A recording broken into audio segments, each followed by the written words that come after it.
ඔය කාපු බීපු මිනිස්සු, නටපු මිනිස්සු නේද? කෑ ගහපු මිනිස්සු සුනිල් හඳුන් නැති කිව්වා වගේ කෑ ගහලා ගියා පිරිසක්. තමන් අර බීපුවේ නේ මත් වෙන්න බීපුවේ ආවේගි පිට කරා එළියට දැම්ම නිකන්. එහෙම එකක් කරා. ඔව්. ඇත්ත. ඒ මිනිස්සු බිව්වා. ඒ මිනිස්සු කෑවා. ඒ මිනිස්සු නැටුවා. උඹලට පාන්ද? දැන් උඹලගේ දේශපාලන භාවිතාවය තුළ මිනිස්සු ටිකකට එන්න කියනවා තමන්ගේ ආසන සංවිධායකවරු කොට්ටාස් සංවිධායකවරු මාර්ගයෙන්. ඒ මිනිස්සු ටිකට එන්න කියලා පක්ෂේ ටී-ෂර්ට් දීලා බස් එකට නගගෙන බස් එකට යාන්ත්‍රණයක් හදලා තියෙන්නේ හොඳේ. බස් එකට පේමන්ට්ස් ඒ වෙන්නේ කොහොමද කියන එක ඒගොල්ලෝ සංවිධාන කව තියෙනවනේ නේද? ඒවෙන් ඒවා බැලන්ස් කරලා තියෙන්නේ. එහෙම වෙලා තියෙද්දි අර එන මිනිස්සුන්ගෙන් බස් එකට තෙල් ගහන්න කියලා 10 20 50 100 එකව කරනවා. නැද්ද? කව කරනවා. ඒ මිනිස්සු කන්නේ ඒ මිනිස්සුන්ගේ සල්ලි වලින්. හරිද? ඒ මිනිස්සු බොන්නේ ඒ මිනිස්සුන්ගේ සල්ලි වලින්. එහෙම කරලා තමයි ඕගොල්ලන්ගේ රැලි වලට ඇවිල්ලා යන්නේ. ඒ මිනිස්සුන්ට ඒ මිනිස්සුන්ගේ ප්‍රකාශනයක් නිදහසක් ඒකක් ප්‍රකාශ කරන්න විදියක් නැහැ. හැබැයි දැන් මේගොල්ලෝ මොකද කරන්නේ? මේගොල්ලන්ගේ සල්ලි වලින් වියදම් කරලා බස් දාලා මිනිස්සු ගෙන්නනවා. ඔව් බස් වල නැතුව බකි කරත් වල මිනිස්සුන්ව ගෙන්නන්න බෑ. ගෙන්නනවා ඒ මිනිස්සුන්ට කන්න දෙනවා බොන්න දෙනවා සැපක් දෙනවා. ඇයි අවුල්ද? අවුල්ද? දැන් ඕගොල්ලොන්ගේ මිනිස්සු කන්නේ නැද්ද? බීලා වාහන හප්පගත්තේ නැද්ද? ඊට පස්සේ ඔය ටෙල්වින් සිල්වගේ අවුල් සහගත දේවල් ගැන නන්දන ගුණතිලක කියපුවා බොරුද? ලිංගිකත්වය කියන එක විඳින්න අප්පා. ඒක ඕගොල්ලෝ ඒ තරම් ඕපන් නැහැ. ඕපන් නැතුව අපි එහෙම කරන්නේ අපි බ්‍රහ්මචාරී නේද? අපි අර මොකද්ද කියන්නේ අර බ්‍රහ්මචාරියක පංචශීලයේ සමාදන් වෙලා ඉන්නවා වගේ නින්නේ. ඒ කියන්නේ කාමයේ සුමිච්ඡාචාර නෙමෙයි කියන්නේ. අබ්‍රහ්මචර්යා වේරමණී කියන ශික්ෂාපදේ දාලා පංචශීලයේ සමාදන් වෙලා ඉන්නේ. එහෙම ඉන්න ලෙවල් එකේ ඉන්නේ ඕගොල්ලෝ. කන්නේ නැහැ, බොන්නේ නැහැ, ආතල් ගන්නෙ නැහැ. ඒ වගේ තැනක් මේන්ටේන් කර කර ඉන්නවා. හැබැයි අතුලාන්තයෙන් ඔය කරන හැම දෙයක්ම කරනවා. එහෙම නැහැ. අපිට එහෙම ඕන එකක් නැහැ. අපි ඕපන්. ඔව් අපි කනවා, ඔව් අපි බොනවා, ඔව් අපි සැප ගන්නවා, විනෝද වෙනවා. අපිට ලිංගික ජීවිතේ තෘප්තියක් තියෙනවා. අපි ඒ ගැන ඇරියස් තියාගෙන නැහැ.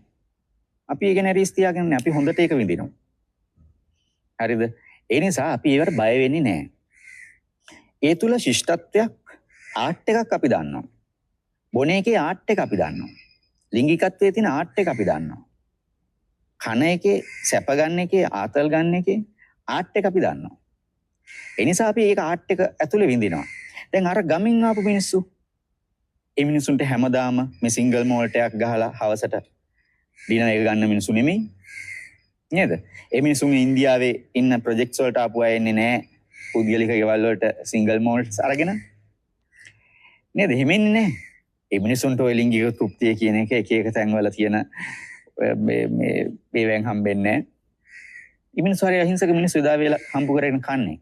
ඉතින් මේ මිනිස්සුන්ට මෙහෙම කොළඹට ඇවිල්ලා තමන්ගේ ප්‍රෙෂර් එක මුදා හරගන්න අවස්ථාවක් දීලා පොඩි අඩියකුත් ගහන්න අවස්ථාවක් දීලා නේද? පොඩි මෝලම් පාරකුත් ගහලා සින්දුවකුත් කිව්වහන් පස්සේ ඇයි අවුල්ද? ඒ මිනිස්සු හාමුදුරුවරුද? ඒ මිනිස්සු හාමුදුරුවරුද? ඕගොල්ලෝ කිව්වේ මේ මිනිස්සුන් ඕපන් මයින්ඩඩ් වෙන්න ඕනේ. කිස් කරන්න නිදහසක් තියෙන්න ඕනේ. ලක්මාලිලා හරිනිලා ඒ කාලේ හුඟක් කතා කළානේ ඕපන් වෙන්න ඕනේ කියලා. දැන් කෝයේ ඕපන් වෙල්ල. දැන් අර තරුණියන් කීප දෙනෙක් අර මෝලමක් ගහනකොට පාරේ නටනවා අර ඒ හැම වෙලාවෙම පාරේ නටනට යන්නේ නැහැ නේ මෙයා. නේද? ඒක විශේෂ අවස්ථාවක්. ඉතින් ඒ වෙලාවේ නටනවා. ඒ නටන එක අවුල්. යහෝ කෙල්ලෙක් නටන එක අවුල් වෙන්නේ කොහොමද? එතකොට උඹලගේ තියෙන ඕපන් මයින්ඩඩ් එක කෝ? නේද? ඔයාලා කතා කරන මාර දියුණු සමාජේ කොටට ඇඳන් යන එක මැජික් කියලා කතා කරේ ඕල හරිනිලා ලක්මාලිලා වගේ අය. නේද? ඕගොල්ලන්ගේ ඉන්න ලිබරල් කට්ටියක් ඉන්නවනේ. ඒ කට්ටිය කතා කරේ කොටට ඇඳගෙන යන එක මැජික් වෙන්න බෑ. කිස් කරන එක මැජික් එකක් වෙන්න බෑ. දැන් බිමල් රත්නායක කිව්වා පාර්ලිමේන්තුවේ 16 දී ලිංගිකව හැසිරෙන එක ගැන. එහෙම කතා කරන ඔයාලට අර මිනිස්සු අර තරුණියක් කෙල්ලෙක් ඩාන්ස් එකක් දාන්නේ කවුල්? මරුනේ. ඕගොල්ලෝ යන්නේ මේ කියන්නේ දියුණු සමාජයකට ගෝත්‍රික සමාජයකට. අර අම්මලා තාත්තලා. ඒ අම්මලා තාත්තලාට විනෝද වෙන්න ඔය වගේ අවස්ථාවක් බොහෝ වෙලාවට හම්බෙන්නේ නැහැ. ඒකට ඊර්ෂ්‍යා කරන්නේ ඇයි? ඒකට ඊර්ෂ්‍යා කරන්නේ ඒ තරම්වත් විනෝදයක් ජීවිතේ නැති මිනිස්සු. ඒ නිසා ඒ ගැන අපි මතක් කරන ගමන්